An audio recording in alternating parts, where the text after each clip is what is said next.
thank you for coming, everyone, to the ACES Awareness event. And it's my pleasure to introduce Tessa Stecker, who, looking around the room, I think probably most of you guys already know. But Tessa, importantly, maybe most importantly, is an awesome family physician, one of the best I know.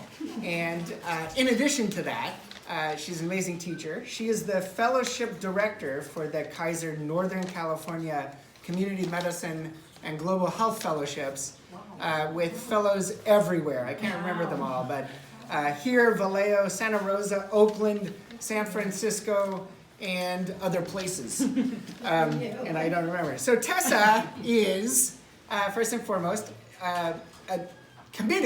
deeply committed to achieving equity for vulnerable populations. Through all of her activities, residency-related and fellowship-related, she focuses on community medicine, global health, medical education, adverse childhood events, implicit bias, and health policy. She's worked often and specifically in the past with homeless populations in Skid Row in LA. She's led many multidisciplinary teams in Honduras focusing on capacity building efforts, and has led community engagement efforts for underrepresented students pursuing healthcare, pursuing careers in healthcare fields. Tessa is one of our very passionate group of physicians and staff in Napa-Solano who have been working tirelessly on ACEs work. So Tessa Stecker to share with us the importance of ACEs.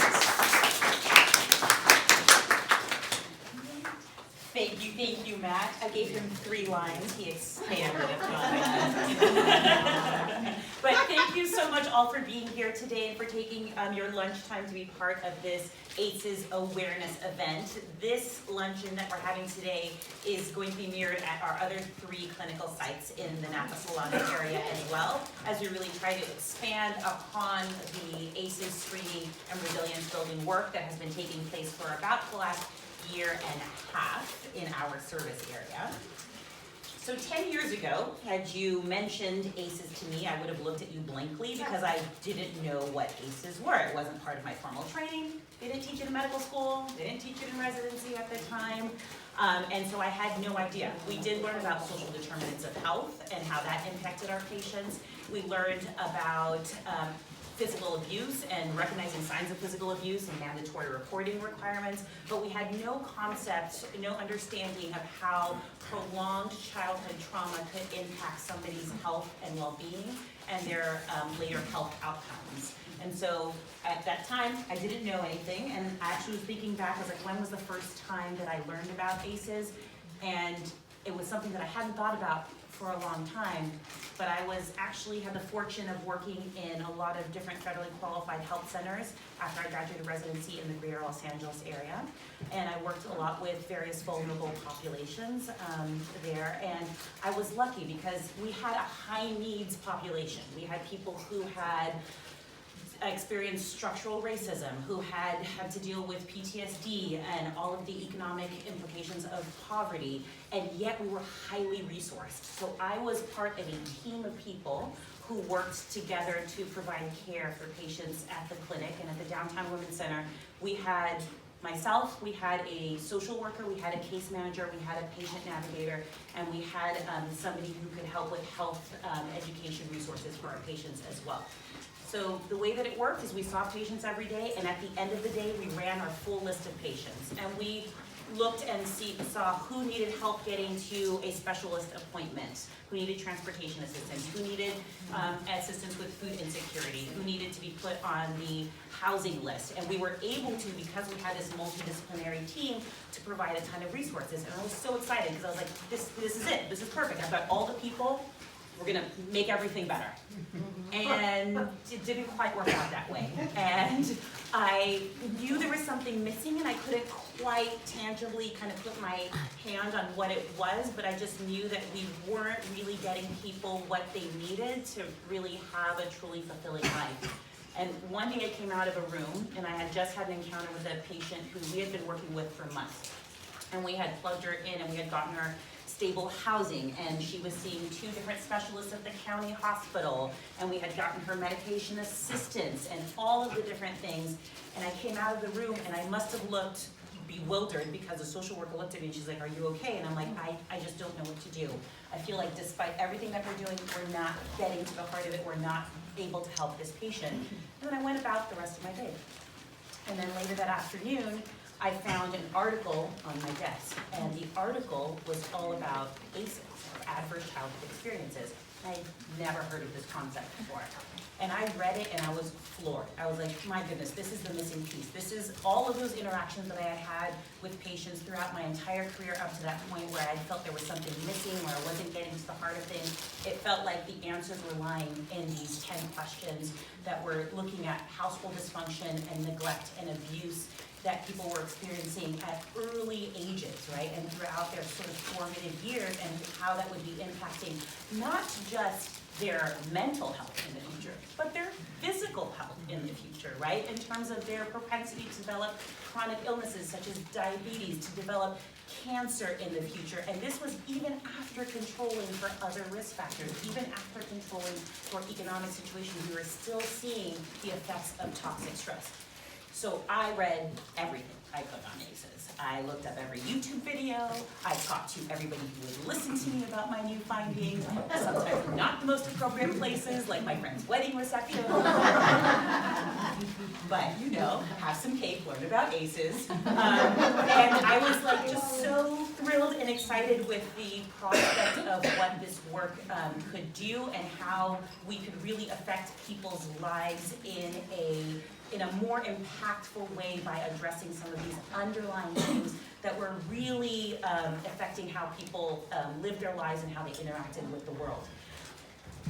You know, throughout medical education, we're taught to see things from the perspective of what the patient is doing and what the patient isn't doing, right? Okay, Miss X went to a physical therapy appointment. Mr. X is not taking his medications. Mikey is in the 90th percentile of his weight, right? And it always kind of goes back to like, what is the patient doing or not doing? And in reading this work and learning about ACEs and how they impact people, I thought, what if we expanded our thinking beyond just giving people accolades or of judging people for what they were or were not doing, to really thinking about all of the things that affect our communities, our interactions, our life experiences, that affect the decisions that we can make, right? The decisions that we're even able to make given the circumstances that we've thrown in and the challenges that we have to surmount on a daily basis just to survive. Okay. There's tremendous power in validating somebody's life experiences, of taking what's usually spoken of in hushed tones or usually, and even worse, not spoken of at all, and actually bringing it out into the light of day to let somebody know that they're not alone, that what they've experienced, unfortunately, is too often experienced by children in this country and throughout the world. Okay? Childhood for a lot of people is not safe. And we have this sort of thinking in the back of our mind that children are fine, they're resilient, they're not taking in a lot, they're not really understanding what's happening around them, and so they're gonna grow up and they're gonna be able to go to therapy and they're gonna be fine, without recognizing what toxic stress can do to somebody, how toxic stress can affect somebody, and what they can do sort of on a day-to-day basis. So recognizing the totality of people's experiences is critical to doing the work that we want to do to really make our communities more well, right? And not just to be able to check a box off that we have reached this metric or that metric, but to really look at like what is making people happy, what's making them well out in our communities. You know, my patient at the Downtown Women's Center never had the opportunity to build additional resilience beyond what she was doing on a day-to-day basis just to get through the day. And mind you, she was resilient. She was still out there. She was still going through everything. She scored 9 out of 10 when we finally did the ACEs screening questionnaire together, okay? She was silent for a full minute after she had completed the questionnaire. Nobody had ever asked her those questions. In reading and in answering those questions, she thought about things that she had long since put away sort of in the back and wasn't considering and wasn't thinking about anymore. I didn't, in doing that questionnaire, reverse all the life experiences that she had had up to that point. But we did make a measurable difference in what our interactions were in the future. I was less anxious and more patient with her. She was less anxious and more patient with me in all of our future interactions. And we could shift our focus from trying to handle 15 different things to really stepping back and looking at sort of the core issues and giving her the tools and resources so that she could go forth and really have the ownership of taking her own life back into her own hands and making herself a more powerful person in the future. And that was really the most impactful interaction, right? And that has really, since then, has what's driven me to really champion this work and want to do this work in the future. Our goal in our Napa-Solano service area is to not only screen for ACEs and to provide people resilient building opportunities, but it's really to recognize that a trauma-informed care network can have true power in somebody's life. That we can arrange it so that the people within our organization, the structures within our organizations, everything with our organizations can help to reverse the effects of trauma instead of perpetuate it. That's really what's important. I'm so glad that all of you have chosen to be here today to learn more about this work. I really am fortunate to work with a large team. If you have been part of the steering committee for ACE's work or part of a pilot, if you could stand up or raise your hand so you could be recognized by the group, because I certainly am here just as a representative.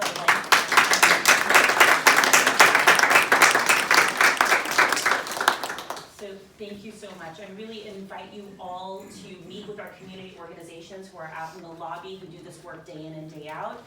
To learn more about ACEs, you have a flyer in front of you that gives you kind of a snapshot. Look at the questionnaire, consider these questions, consider how they may impact your life, the life of your loved ones, our patients, and our community members as well.